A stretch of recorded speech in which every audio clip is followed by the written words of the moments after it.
Assalamualaikum warahmatullahi wabarakatuh.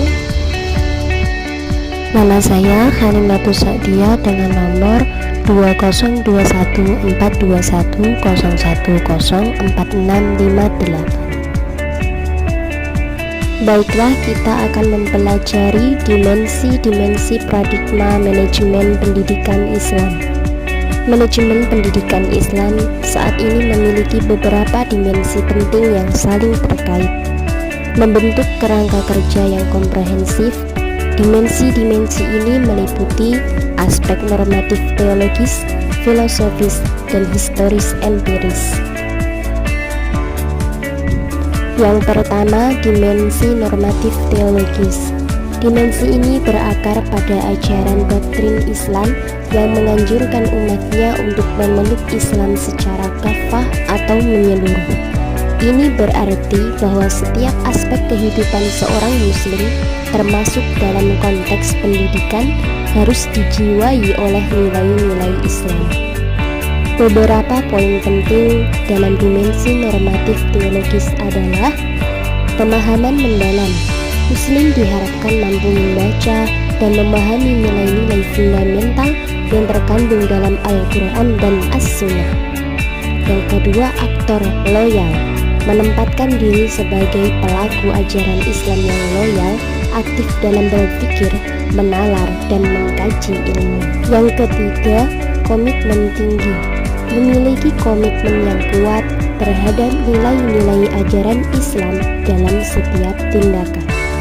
Yang keempat, pengabdian untuk umat, siap mengabdi dengan dedikasi tinggi dalam rangka menegakkan nilai-nilai Islam yang membawa rahmatan lil alamin atau rahmat bagi seluruh alam. Selanjutnya, analisis fenomena, mampu membaca dan menganalisis berbagai fenomena seperti alam, fisik, psikis, sosial, dan historis dengan daya analisis yang tajam, kritis, dan dinamis. Lalu kepekaan intelektual dan informasi, membangun kepekaan intelektual dan kepekaan terhadap informasi untuk memahami dunia sekitar. Yang kedua, dimensi filosofis.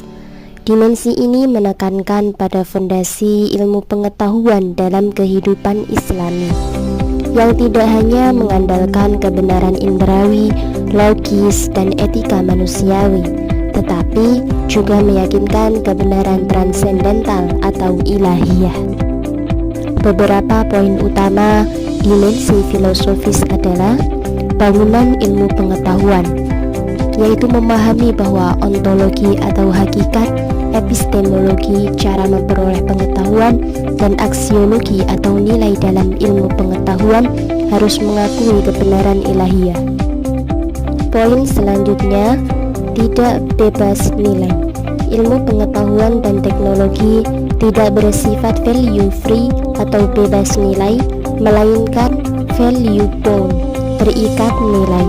Ini berarti ilmu pengetahuan ditempatkan dalam kerangka kerja atau frame of work, misi kekhalifahan dan pengabdian kepada Allah untuk membangun dunia yang rahmatan lil alamin. Yang ketiga, dimensi historis empiris. Dimensi ini melihat kembali sejarah perkembangan Islam untuk mengidentifikasi ciri-ciri gerakan ilmiah dan etos keilmuan yang ditunjukkan oleh ulama pada zaman klasik, yaitu abad ke-8 hingga ke-11 Masehi. Beberapa karakteristik penting dari dimensi historis empiris adalah akal dan Al-Quran. Melaksanakan ajaran Al-Quran dengan banyak mempergunakan akal. Pencarian ilmu global, menerapkan ajaran hadis tentang menuntut ilmu hingga ke negeri Cina, menunjukkan semangat mencari ilmu pengetahuan umum, bukan hanya agama. Karakteristik selanjutnya yaitu pengembangan ilmu.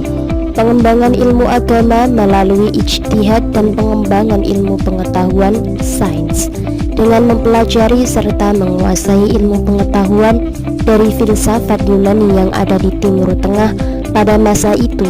Hal ini melahirkan ulama dalam berbagai bidang seperti fikih, tauhid, tafsir, hadis, serta ulama di bidang sains seperti kedokteran, matematika, optika, kimia, fisika, dan geografi. Yang terakhir yaitu independensi ulama. Ulama pada masa itu seringkali berdiri sendiri, menolak tawaran pemerintah untuk menjadi pegawai negeri, menunjukkan independensi dalam keilmuan. Secara keseluruhan, ketiga dimensi ini membentuk sebuah paradigma yang kuat bagi manajemen pendidikan Islam, memastikan bahwa pendidikan tidak hanya berlandaskan pada teori, tetapi juga pada nilai-nilai agama, filosofi yang kokoh, dan pelajaran dari sejarah. Sekian pemaparan materi pada hari ini, sampai jumpa pada materi berikutnya.